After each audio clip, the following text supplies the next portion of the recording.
Hello, thank you for clicking this video.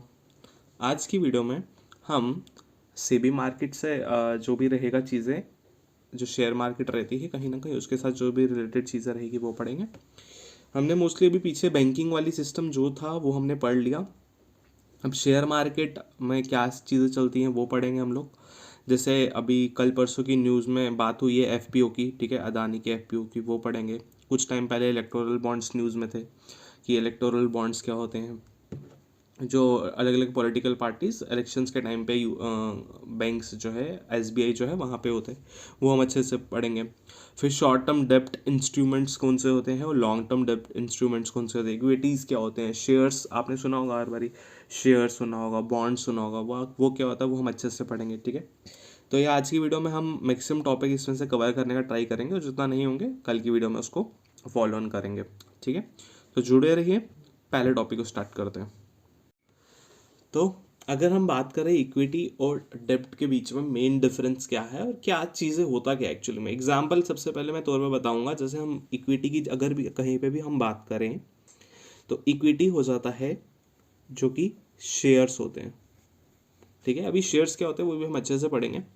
और जब हम डेब्ट की बात करते हैं, इसमें हमारे पास बॉन्ड्स आ जाते हैं, डिबेंचर्स आ जाते हैं, ठीक है।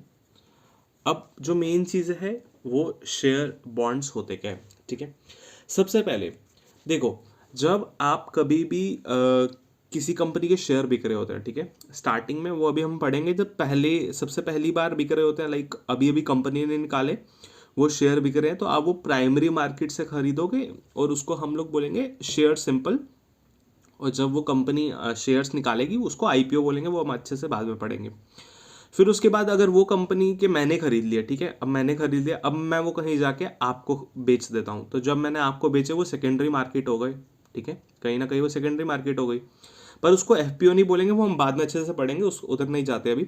अब देखो क्या होता है, ये जो शेयर्स की जब हम बात करते हैं ना, शेयर्स क्या हो गया, कंपनी के हम मालिक बन गए।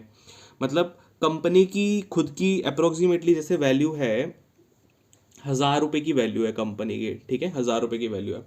अब कंपनी बोल रही है मेरी 1,000 रुपये की वैल्यू है, तो मेरे को मार्केट से 500 रुपये चाहिए और उसकी कंपनी की वैल्यू अब 1,500 हो जाएगी, जैसे ही वो 500 रुपये उसकी कंपनी में घुस जाएगा, ठीक है। तो कहीं ना कहीं ये जो 500 रुपये जाएगा ये कंपनी में उसकी वैल्यू बढ़ाने के लिए जाएगा। पर कहीं ना कहीं जो बॉन्ड्स में जाएगा, लाइक कोई कंपनी है उसके 1,000 रुपये कंपनी का वो है, ठीक है, वैल्यू है। अब वो भी 500 रुपये मांग रही है। अब ये जो 500 रुपये मांगेंगे ना कहीं कंपनी पे खर्चा करेंगे, किस वे में, यहाँ पे आपको वो बोलेंगे कि आप हमें पैसे दो, पर आपको हम क्या बोलेंगे, हम आपको क्या देंगे, फिक्स्ड रेट देंगे, ठीक है, फिक्स रेट देंगे और फिक्स्ड पीरियड के लिए, फिक्स रेट देंगे फिक्स पीरियड के लिए। मतलब कि बॉन्ड्स डिवेंचर्स में क्या होता है कि अगर 1,000 रुपये पे हम 500 रुपये दे रहे हैं, 1,000 रुपये कंपनी की वैल्यू है, हम 500 रुपये दे रहे हैं, तो वो बोलेंगे कि हम आपको अप्रोक्सीमेटली हर साल 5% पे आपको इंटरेस्ट देंगे। अगर आपने 500 रुपये दिया, 5% का इंटरेस्ट लगा लो, आपको हर साल हम देते रहेंगे। पर कहीं ना कहीं यहाँ पे ये चीज़ फिक्स हो जाएगी और यहाँ पे हम क्या कहलाएंगे, कंपनी के क्रेडिटर्स, काइंड ऑफ हमने उधार दिया है। पर वही फर्क जब हम शेयर्स की बात करते हैं, इक्विटी की बात करते हैं, हम यहाँ पे हो जाते हैं ओनर्स।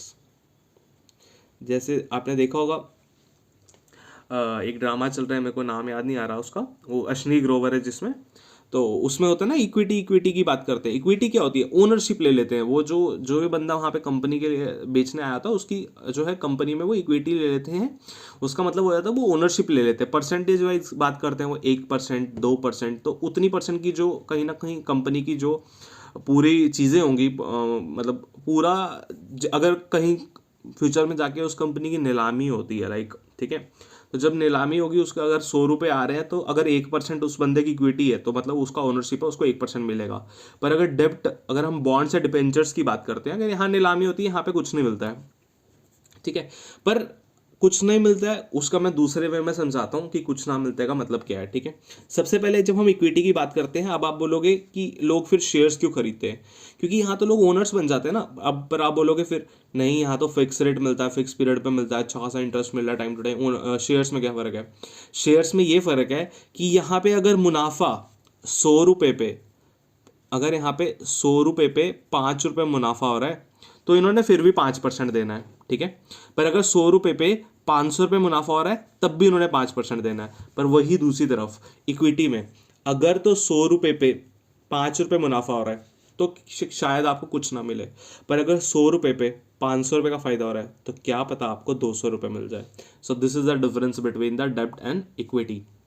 ये ओनर्स हो जाते हैं और इनको टाइम टू टाइम डिविडेंड मिलता है। जितना कंपनी आगे बढ़ती रहेगी उसको इनको डिविडेंड मिलता रहेगा। इनका वो परसेंटेज फिक्स नहीं होगा, ये खुद ही डिसाइड करेंगे जो इनके बोर्ड मेंबर्स होंगे कि जिन जिन के पास कंपनी की ओनरशिप है उनको सबको कितना कितना पैसा देना है, ठीक है। तो ये कहीं ना कहीं ओनर्स हो जाते हैं। अब इसमें एक और मेन फ़र्क जो है, कहीं ना कहीं लोग उसको फ़ायदेमंद समझते हैं इसलिए लोग बॉन्ड्स में पैसा डालते हैं, कि यहाँ पे क्या होता है जब कंपनी एग्जाम्पल के तौर पे कंपनी की वैल्यू गिर गई, ठीक है, कंपनी कहीं ना कहीं कंपनी के पास पैसा ही नहीं, कंपनी का काम नहीं चल रहा, कंपनी डूब गई। अब वो कंपनी बेच दी, ठीक है, एसेट रिकंस्ट्रक्शन कंपनी को बेच दी, ठीक है, जैसे वो अनिल अंबानी के पास है।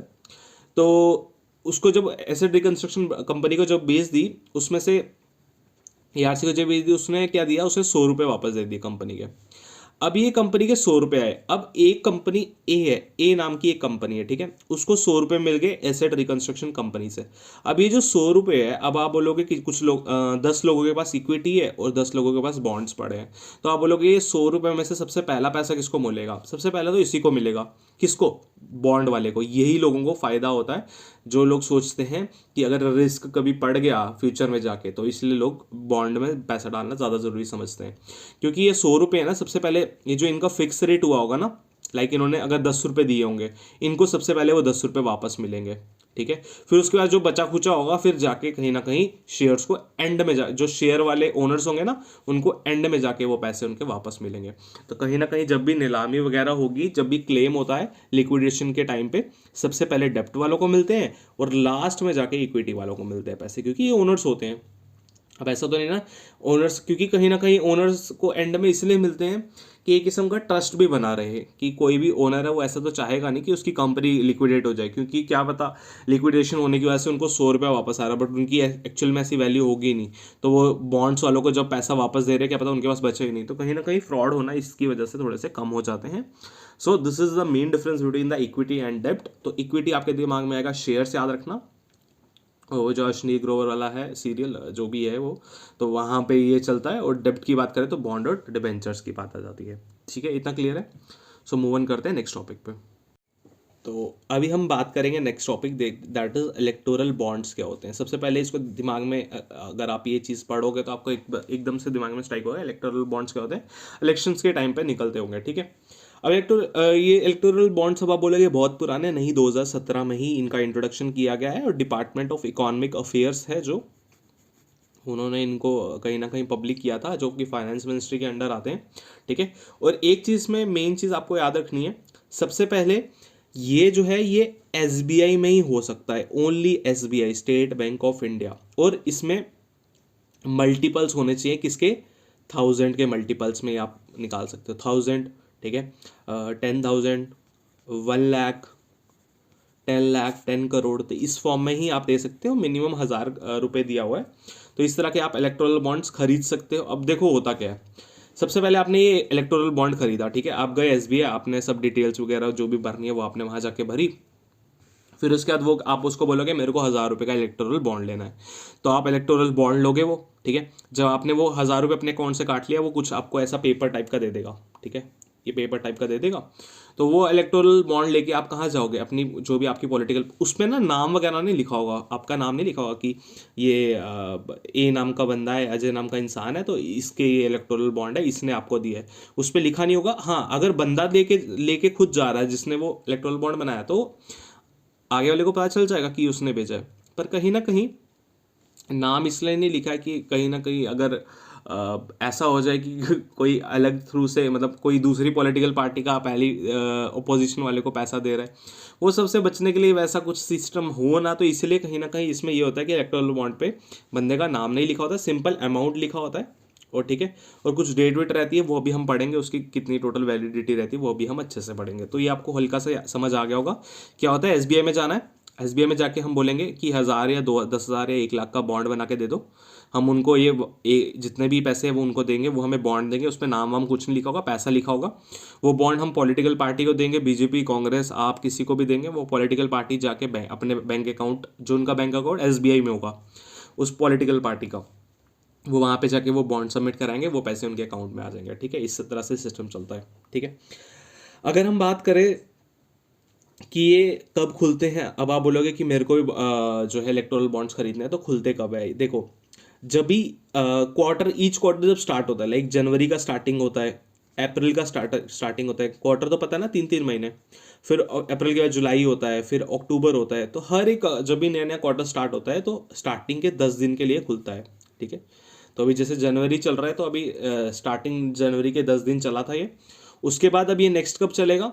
जब अप्रैल आएगा, स्टार्टिंग के 10 दिन चलेगा। इसके साथ साथ ये तो हो गया, पर जब लोकसभा के इलेक्शन वाला ईयर होता है, ठीक है, ये एक्स्ट्रा 30 डेज के लिए भी खुल सकता है। मतलब उस टाइम पे आपको बस इतना याद रखना है, 30 डेज आपको दिमाग में नहीं रखना, आपको इतना दिमाग में रखना है कि जब लोकसभा इलेक्शंस होते हैं तो ये एक्स्ट्रा पीरियड के लिए खुला रहता है, कि मतलब लोग ज़्यादा से ज़्यादा खरीदे।